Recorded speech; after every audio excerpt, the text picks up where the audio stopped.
Que bom você aqui de novo comigo. Vamos lá, treinamento total. Vamos para mais uma questão do Estatuto dos Servidores do Estado. Olha lá. Caio, servidor público, verificando faltar-lhe apenas 4 anos para completar o tempo de serviço necessário à sua aposentação, requer à administração que seja computado como tempo de efetivo exercício o período de exatos 4 anos em que permaneceu afastado, cumprindo o mandato de deputado estadual. À luz do decreto 2479, é correto afirmar que... Então olha lá o que aconteceu aqui. Caio estava 4 anos como deputado estadual, claro, não podia acumular, se afastou, ele foi eleito deputado estadual, se afastou, cumpriu o mandato, voltou, né? Quando ele volta, ele disse assim, olha, eu quero que conte lá o tempo de serviço, ok? O tempo de efetivo exercício para eu conseguir me aposentar. Tem alguns detalhes a esclarecer aqui. Bom, primeiro ponto. A aposentadoria, ela, desde a emenda constitucional número 20 de 1998, ela passou a ter proventos definidos por tempo de contribuição, ok? Certo? Isso é importante. Agora, na aposentadoria voluntária, existe, na voluntária, ok? Existe o tempo de contribuição, mas existe o tempo no cargo, lembra disso? Tempo de exercício no cargo, é preciso comprovar, ok?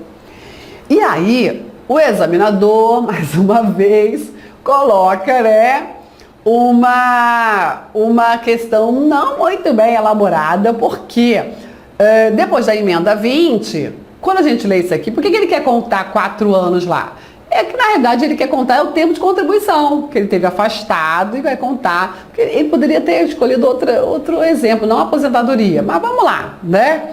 Então, olha, eu estava afastado, eu contribuía nesse tempo de afastamento e eu quero que averbe esse tempo de contribuição que eu tive lá como deputado, entendeu? Certo? Ou ele poderia ter sido melhor, só olha, eu quero contar esse tempo de serviço que eu estive afastado para fins de licença-prêmio. Ficaria muito melhor elaborada a questão, entendeu? Muito melhor.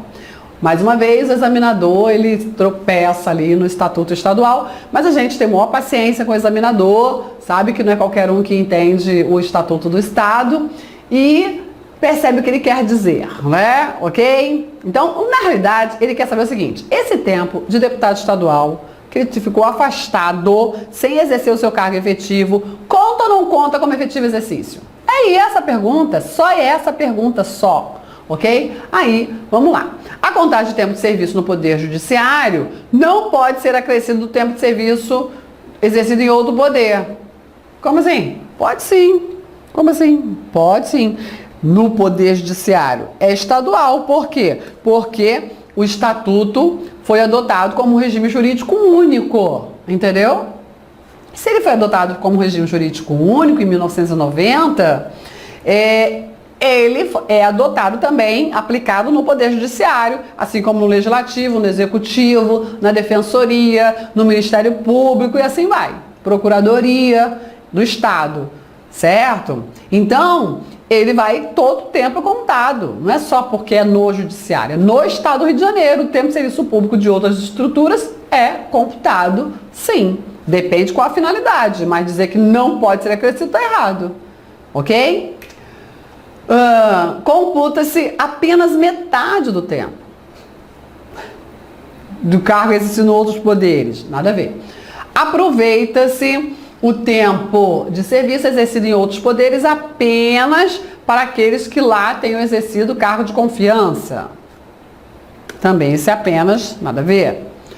A contagem do tempo de serviço em outro poder se subordina ao exercício concomitante. Não pode acumular, como assim? Exercício concomitante, é proibida a acumulação. Pode ser deputado estadual e continuar servidor?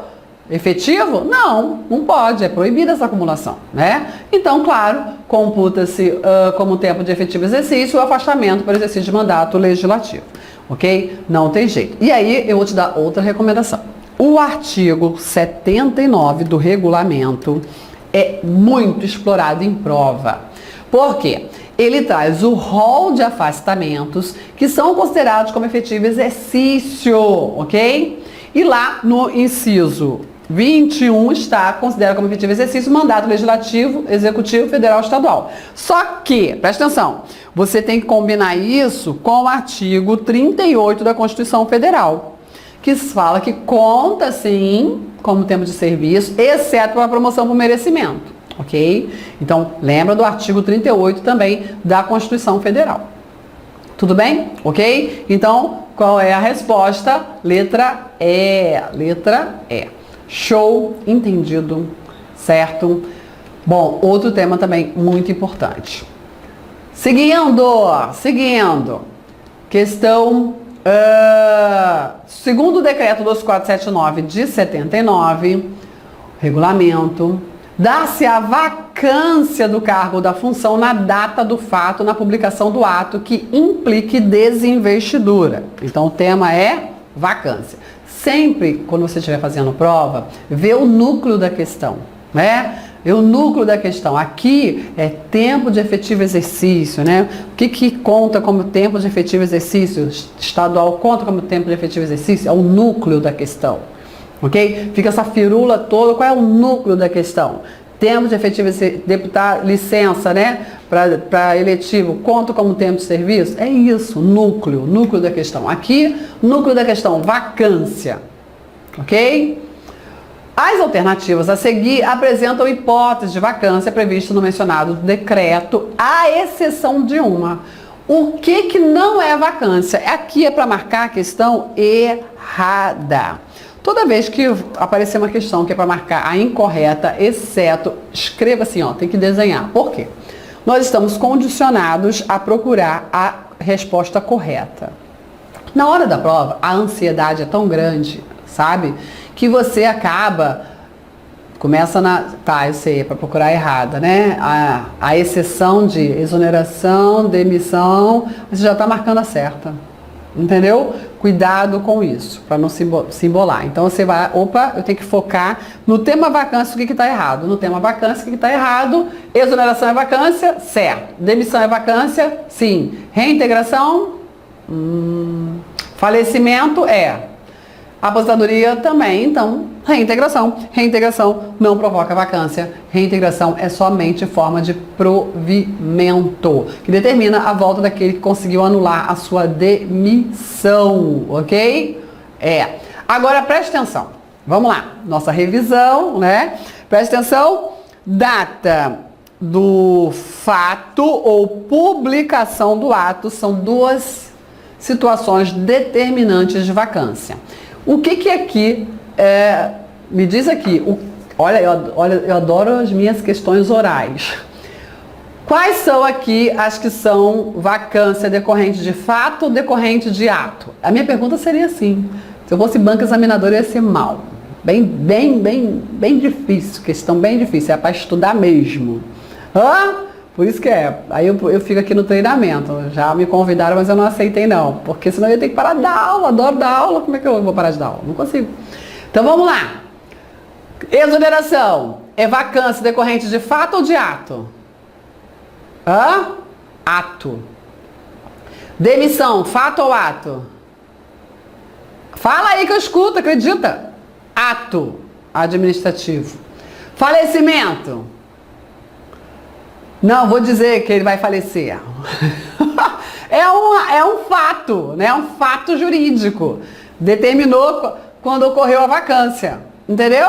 Falecimento é fato que determina a vacância. Aqui é ato e só a publicação, na data da publicação é que vai estar vago o cargo. Ok? E a aposentadoria? Boa aposentadoria é uma pergunta boa. Vacância determinada por ato ou fato? Depende.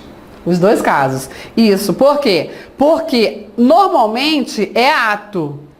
Mas se for aposentadoria compulsória, é fato. Olha que lindo isso. Fato. Por quê? Porque o fato é o atingimento da idade limite, né? Que agora está regulamentada a aposentadoria compulsória aos 75 anos. Então, atingiu 75 anos? Sim. Aí é um fato.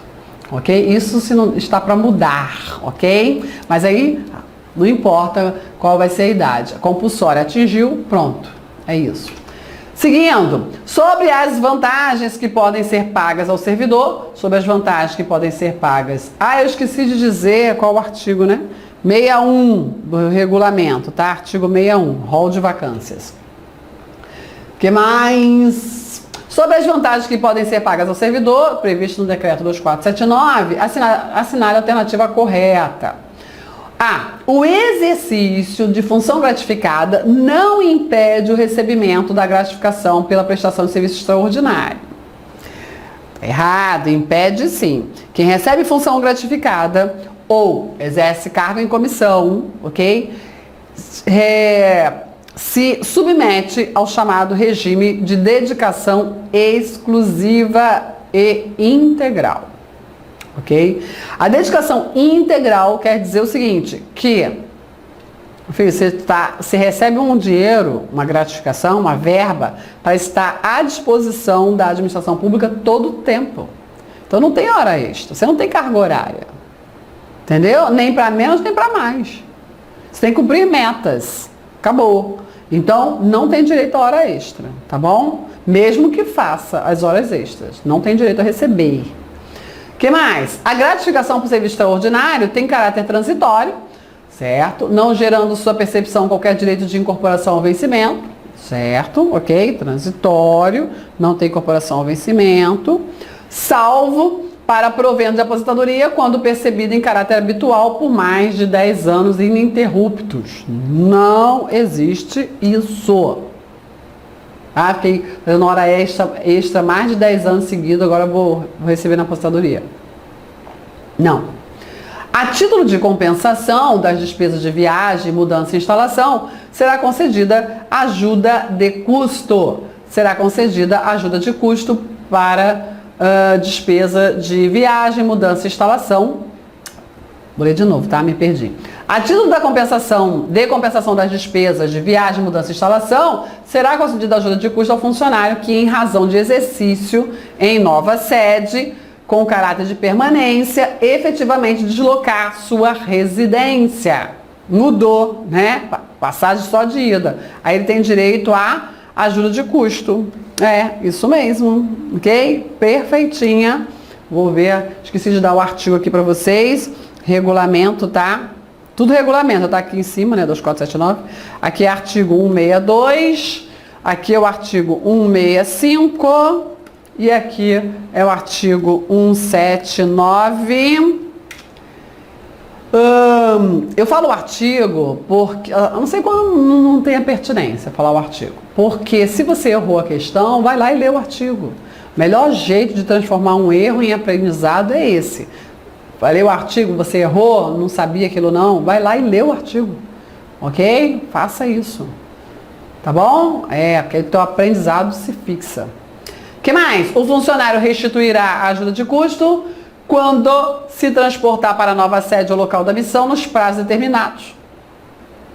Ué, ele foi e vai ter que devolver o dinheiro? Pelo amor de Deus, né? Nossa, como assim vai restituir se ele foi no prazo, né? Por favor, olha lá o artigo 183. O que o artigo 183 diz é o seguinte: o funcionário restituirá a ajuda de custo quando, antes de decorrido 3 meses, ele regressar ao pedir de exoneração. Está lá no inciso 2, né? Certo? Que está aqui antes de decorrido 6 meses, ou ele não for no prazo, né? Ele não foi, não mudou. Tá? Que aqui fala decorrido 6 meses, não é 6, é 3 meses. Ele vai e pede para sair. Aí tem que devolver a ajuda de custo. Tá bom? Bom, e letra E, ao funcionário que se deslocar da unidade administrativa conceder CA diária, título de compensação de despesa de alimentação e pousada, ou somente alimentação, não se estendendo a concessão dessa vantagem aos estagiários. Isso aqui não foi muito boa, né? Mais uma vez, a banca se atrapalhou, mas vamos lá, aquilo que eu falo, vamos salvar a questão, né? Vai ficar debatendo tese com a banca ali? Não. Quem são esses estagiários aqui? Esses estagiários aqui, não, coloque essa coisa na cabeça se é que você ainda não percebeu. Não existe estágio probatório no Estatuto do Estado do Rio de Janeiro. Não existe estágio probatório no Estatuto do Estado do Rio de Janeiro. Ok? Não existe. Amor de Deus. Aí, mas Claudete, tem lá o período aquisitivo de estabilidade. Mas você encontra lá regulamentado estágio probatório? Não, não tem. A jurisprudência pacificou o entendimento que período aquisitivo de estabilidade, estágio probatório, acontece no mesmo momento. Mas no Estatuto Estadual tem lá regulamentado estágio probatório? Não. Então, em nenhum momento está se falando aqui do estágio probatório. Isso aqui é texto de lei, está lá no artigo 193. Olha lá o artigo 193. Esse estagiário aqui, porque você vai ler, né? É o estagiário, aquele estágio experimental que foi revogado do Estatuto. Entendeu? Então, isso nem deveria estar na questão. Ou simplesmente considerar errado, né? Tudo errado, enfim. Como a questão está errada mesmo, então não tem tanto problema assim para a banca. Esse estagiário era o antigo estágio experimental, que era a última etapa do concurso. Eu fiz ele 2 vezes. Depois que eu fiz, que acabou. Acabou o estágio experimental, tá? É isso. Só para você não confundir com o estágio probatório. Bom, seguindo adiante. Maria é médica e pretende prestar concurso público com a intenção de obter mais um cargo público. A propósito do tema, é correto afirmar que, questão boazinha, facinho, né? É ilícita a acumulação de cargo de médico de hospital público com o cargo de professor da universidade pública. Ilícita não. Aí você vai assim, mas Claudete, não tem que ser só 2 cargos de médico, né? Cuidado, hein? Isso já mudou. Tá lá no Estatuto 2 cargos de médico, mas a Constituição Federal, lá no artigo 37, inciso 16, foi alterada por emenda constitucional, são 2 cargos da área da saúde. Aí você vai falar assim, mas não é 2 cargos da área da saúde, é um médico e um professor. Sim, mas existe também a possibilidade de acumulação de cargo científico com professor, e médico é cargo científico. Né? Joinha? Pois é. Então não é ilícita, é ilícita. Certo? O que mais? Na acumulação remunerada dos cargos públicos, o limite remuneratório incide sobre a soma das remunerações pelo servidor público. Eu sei que essa questão era uma questão de auditor, nem todo mundo... É um cargo que exige um conhecimento mais aprofundado. Nem sempre, e a banca que é FGV, nem sempre a FGV traz jurisprudência, mas às vezes aparece, tá bom? Então, não vale a pena saber uns temas mais básicos, como eu acabei de falar do estágio probatório, né? Você tem que saber a jurisprudência sobre isso, porque se você ficar só no Estatuto Estadual, você vai errar a questão, porque o Estatuto Estadual está dizendo lá que o estágio probatório... que o período aquisitivo de estabilidade é de 2 anos e não fala de estágio probatório. E muitas vezes as bancas examinadoras cobram estágio probatório num concurso do Estado do Rio de Janeiro. Aí apareceu o estágio probatório no concurso do Estado, você já sabe, já sei, a banca está querendo dizer período aquisitivo de estabilidade. Ok? Que no Estatuto está em conflito com a Constituição. Por quê? Porque no Estatuto está 2 anos e agora é 3 anos desde 1998 com a emenda 19 de 98. Ok? Certo. Então, assim, tem uma jurisprudência que tem que saber. Tranquilo? Joinha? Então, vamos lá. Aí, presta bem atenção. O Supremo, ele apreciou 2 recursos extraordinários sobre esse tema, né? E aí, é muito importante saber o seguinte, qual é o posicionamento? Nos casos autorizados constitucionalmente de acumulação de cargos, empregos ou funções, ou seja, o 3716, e aí o 3711, né, você combina com o 3711, que é o teto remuneratório do serviço público, pressupõe consideração de cada um dos seus vínculos formalizados, afastada a observância do teto remuneratório quanto ao somatório dos ganhos do agente público. Então, vai considerar de forma isolada, ok? Isso é polêmico, pode ser que mude, e depende, se o seu cargo é de nível médio, eu não acredito que venha uma questão desse nível. Mas como eu também falo, para concurseiros que vão fazer nível superior, é bom estar atento a essa atualização sobre esse assunto, tá bom? Joinha? Seguindo, então, essa aqui está errada. Sobre a soma, não. Considera de forma isolada.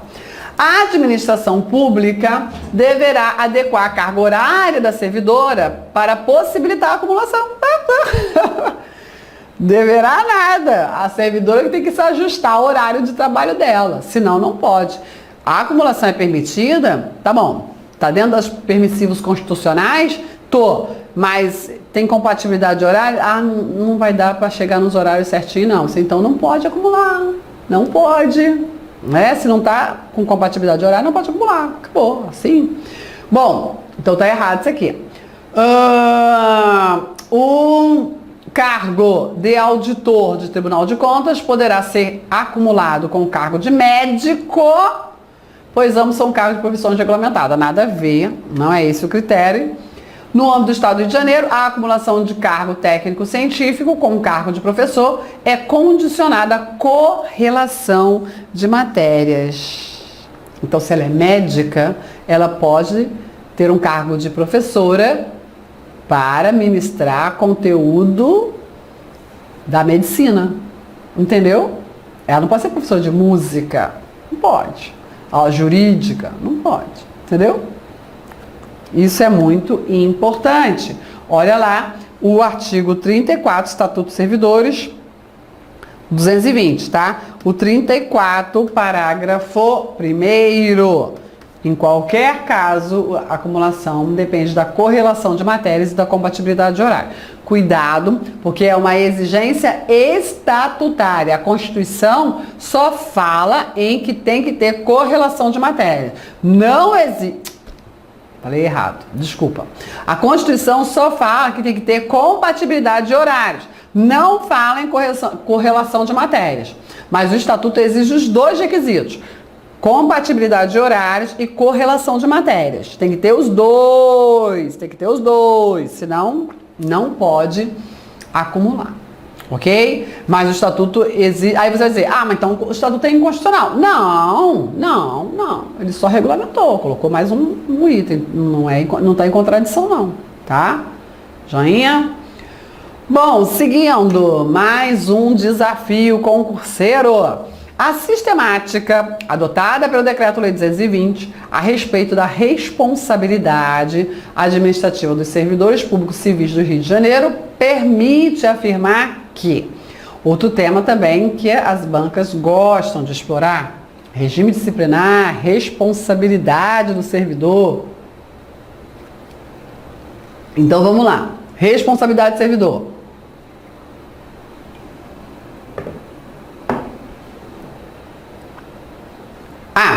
Toda e qualquer infração disciplinar deve ser apurada em inquérito administrativo, assegurado contraditório e ampla defesa. Deixa eu esclarecer um detalhe importante. Quer dizer, você já deve saber, mas vou lembrar. Inquérito administrativo. Inquérito administrativo é diferente ou igual a processo administrativo.